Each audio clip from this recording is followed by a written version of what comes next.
Сұлтанәділ Қанатбайұлының мамандығы журналист. Қазақ халқының тарихы, салт дәстүрі мен әдет-ғұрпына ерекше көңіл бөліп, зерттеп жүрген қаламгер 2000 жылдан бері мұсылман күнтізбесін шығаруды қолға алған.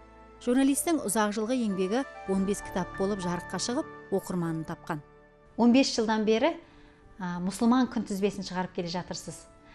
Осы күнтізбенің кәдімгі күнтізбеден айырмашылығын көрерменге айтып отырасыз ба?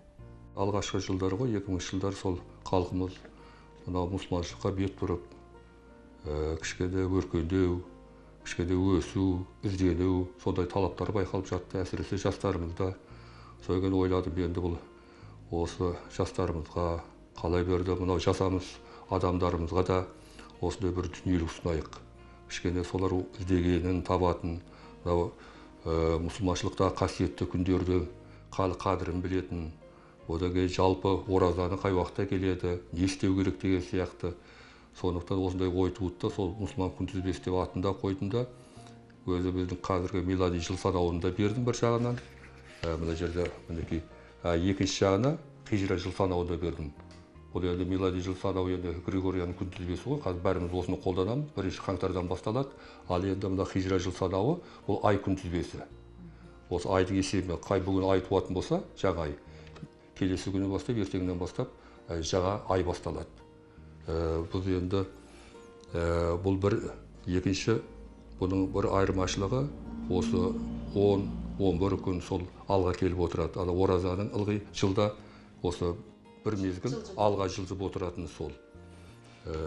Екінші, бұнда енді тек қана мұсылманшылық емес, сол халықтың салт дәстүрі, әдет ғұрпы, қала берді тәмсіл дейміз ғой, ғибрат сөздер, сонда ұлағатты, мынау енді біздің қазақтың өзінде жалпы қала берді шығыс халқында мынау адам болмысына байланысты, адам тәрбиесіне байланысты көп ұлағатты сөздер бар.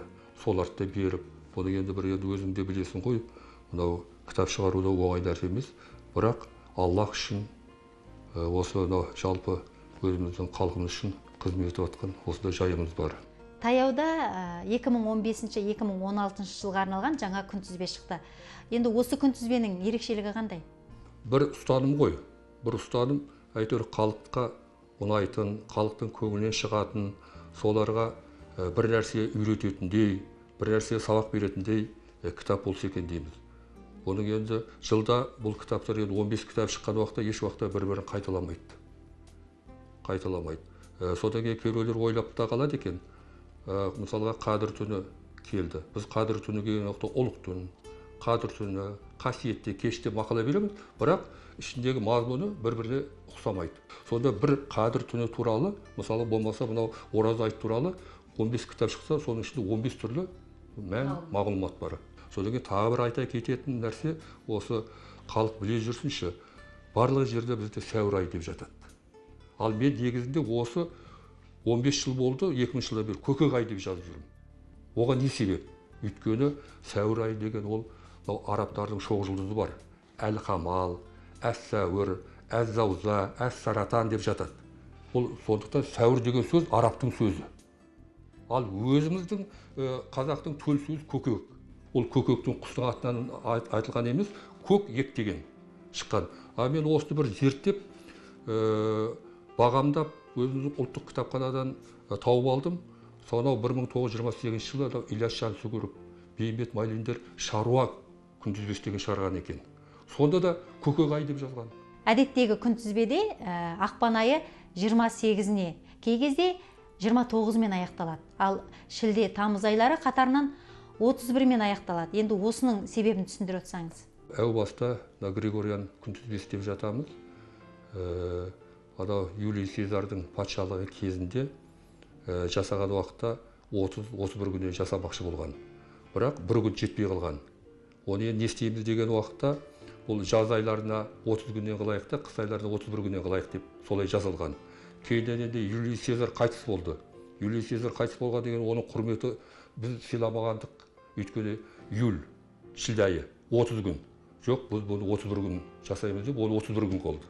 Одан кейін Юлий Цезар қайтыс болғаннан кейін оның жиен немересі Август. Ол енді патшалық құрған деген біз онда сыйламағандық боламыз деді, августты, тамыз айын. оны 31 күн қылды. Сөйтті да жаңа 2 айдың қатарына 31 күн болып келетін сол. Ал енді бұл енді айды күндері қаяқтан аламыз? Ол анау ақпан айынан, февраль айынан. Сол ақпан айынан алды да ақпан айы 28 күн болып қалғаны сол себепті. Қазіргі Григориан күнтізбесінде күнтізбесі деп аталады. Біз қижра жыл санауда айты күнтізбесі. Айдың туғанына қарап есептеледі да, сондықтан мен жағы халыққа түсінікті болу үшін екі жағында екеуі қатар қойып отырғаным сол. Қазір ораза тұтып отырмыз. Енді 16 күні жаңа ай туады. Бірақ ол анау оразамыз 30 күн деп халық есептейді. Негізінде ол күннің айдың туғанына байланысты ол 30 күнде болуы мүмкін, 29 күнде болуы мүмкін. Сондықтан осы жолы шілде айында жаңа ай 16-сына туады да, 17-сінде жаңа ай басталып кеткендіктен жаңағы Рамадан айы шығады да, оның орнына Шәуәл айы кіреді да, сондықтан басталады да 29 күн болып бітіп, 17-ші шілде күні Алла нәсіп етсе айт, ораза айт болады. Ертеде дейміз, ата-бабаларымыз күнтізбе жоқ кезде ай, күн, жылды қалай есептеген? Біздің өзіміздің қазақтың да жаңағыдай күнтізбе күн есебі болған. Оны біз 9 дейміз. Яғни мынау қарап отырсаңыз, біз негізінде жердің уақытты біз аспан денелері арқылы білеміз. Өйткені мысалы күн арқылы, ай арқылы біліп жатсақ, енді біздің қазақ жұлдыздар арқылы санаған күнді. Ол қалай? Үркер шоқ жұлдызы бар. Оны бәріңіз білесіздер. Үркер шоқ жұлдызы өзі бір осы маусымнан шілдеге дейін бір жататы бар, анау 40 күн шілдеде төменге жерге түсті дейтін. Басқа уақытта аспаннан көрініп тұрады.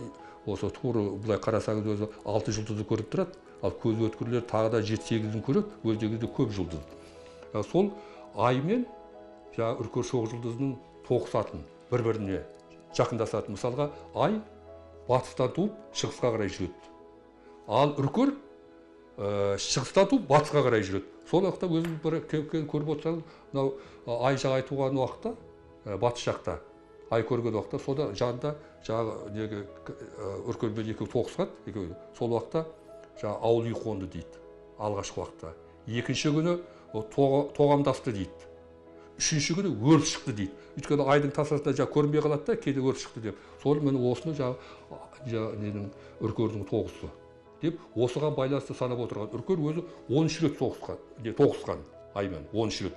Осыны бір шетелдің бір үлкен ғұламасы осы біздің қазақтың осы ай тоғысын есепке алмақшы болып, 13. Сол уақытта 13 санынан өлердей қорқады ғой батыс жақ. Сөйтіп оған мән бермеген. Сұлтанәділ аға, әңгімеңізге үлкен рахмет, сізге шығармашылық табыс тілейміз. Құрметті көрермен, Таңшолпан бағдарламасында қонақта болған журналист, баспагер Сұлтанәділ Қанатбайұлы. Ұлттық арнамен бірге болыңыздар.